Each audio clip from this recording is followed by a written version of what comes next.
Hey guys, welcome to the Craft Angles YouTube channel. I'm Nandini here and I have some great cards for you today. I'll be using the beautiful Celebrate You stamp set and the liquid watercolors to show you 3 different techniques to create cast cards. I love the Craft Angles liquid watercolors because they're so easy to use and have beautiful colors. They also blend very easily, making watercoloring a snap. So let's get started. I will be using this Celebrating You stamp set today along with liquid watercolors. I also have 3 sheets of watercolor paper which I have pre-cut. 2 of the techniques I show today will use heat embossing, and I will also show you a direct to stamp technique. I will begin by placing my flower cluster on my stamp positioner over a panel of watercolor paper. Before I apply the ink, I'm prepping the stamp with an eraser because this is a new stamp and I've never used it before. I will use Versamark to stamp on 2 of the watercolor panels, and I'm using some talcum powder along with a makeup brush to prep my base to remove any static that might be present. When I'm using watercolor paper, I always like to double stamp because watercolor paper has a slightly textured surface and it is difficult to get very smooth stamping at one go. I'm using clear heat embossing powder on both the panels with Versamark, and I'll take them off screen and just hit them with my heating tool. I've heat embossed the flower cluster with clear embossing powder. Now I'll start with my first panel. To begin, I will take a large flat brush and I'm simply wetting the paper thoroughly. I don't want it to be too watery, just enough so that the color will spread easily. I'll be using 3 shades of liquid watercolors. You can use more if you want. I'll start with Soulmate, which is a dark red. Always remember that you need very little of the liquid watercolors because they are very intense. I'm dipping the brush in water and then applying a light wash of color over the paper. It is always good to begin with a light wash. You can always add more intense color later. I'll add some Pretty Peony now. Notice that I'm overlapping the edge of the color as I'm applying it.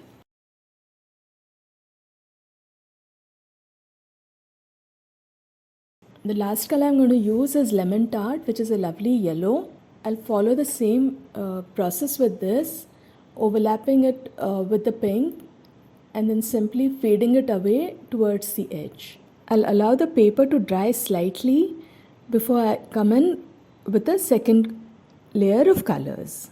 Now that our panel is partially dry, I will bring back the same colors and apply more layers to intensify the background.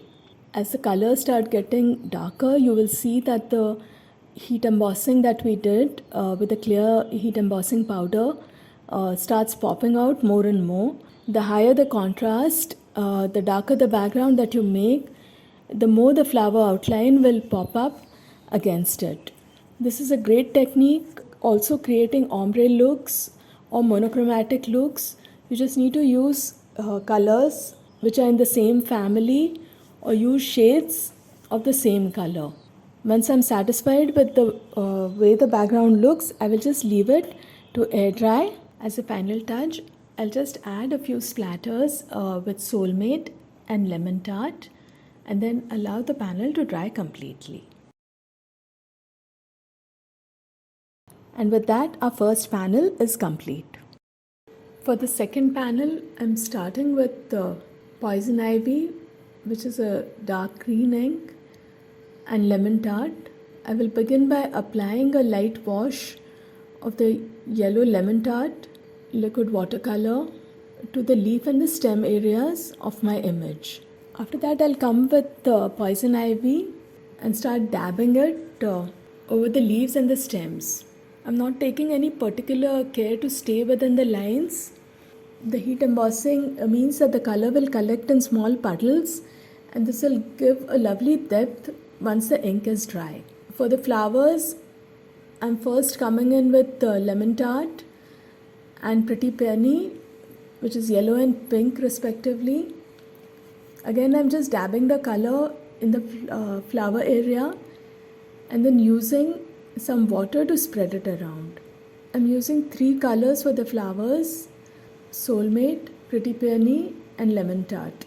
Once my first layer of color is applied, I'm using a tissue to mop up the color, and then I will start adding more layers. The idea is to get an artsy look, so I'm going well outside the lines. I'll now wet the paper with my brush and then keep adding the color. I'm also spreading this out with just water so that there are no harsh lines.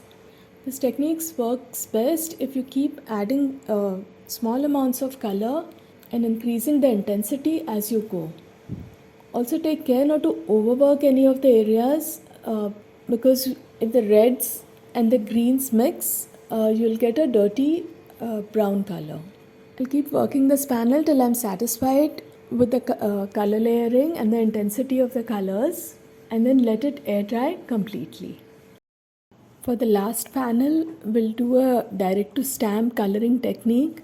I'll start with the flowers. I will apply some Pretty Peony color with a brush to my stamp and then lightly spray it with water, and then I'll just press it down on the paper. Once I'm sure that next I'll come in with Lemon Tart and apply some yellow color around the pink areas, and then again press it into the paper. I'm not using a spray bottle this time because I feel there's already enough water on the paper and I don't want both the colors to mix too much and just become a flat orange shade. I'm dabbing the wet areas with a paper towel to remove excess water, and now I'll come in with Poison Ivy, which is our green color, and just apply it with a brush to the stem and the leaf areas. This sort of technique works well with stamps which have good outlines. I like to use at least 2 colors on each section because that gives me more depth.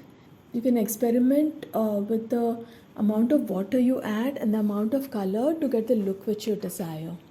The more water you add, the more artsy the whole thing will look because the color will tend to spread.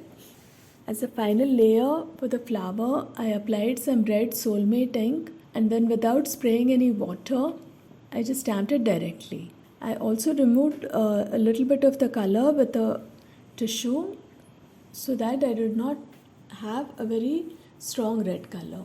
Now that I'm happy with the way my stamping looks, I'm just adding some splatters of the red ink around the top of the panel where the flowers are, and some green ink towards the bottom where the leaves are. Once the splatters are done, I will simply leave the panel to dry completely and then come back to assemble the card. I kept the assembly of these cards super simple. I simply die cut the panels with a stitch rectangle die and used some rectangles cut out of mount board for added to pop up the panels. I also used the ready-made notelets from Craft Angles. This is one of my favorite products because it cuts down a lot of time in terms of cutting down larger sheets of paper to create card bases. I also cut black paper in the size of 4 1/4 by 5 1/2 to fit on the card bases and just glued them on top. This makes it much easier to write inside the card. Otherwise, you have to stick another panel of white paper inside the black card base.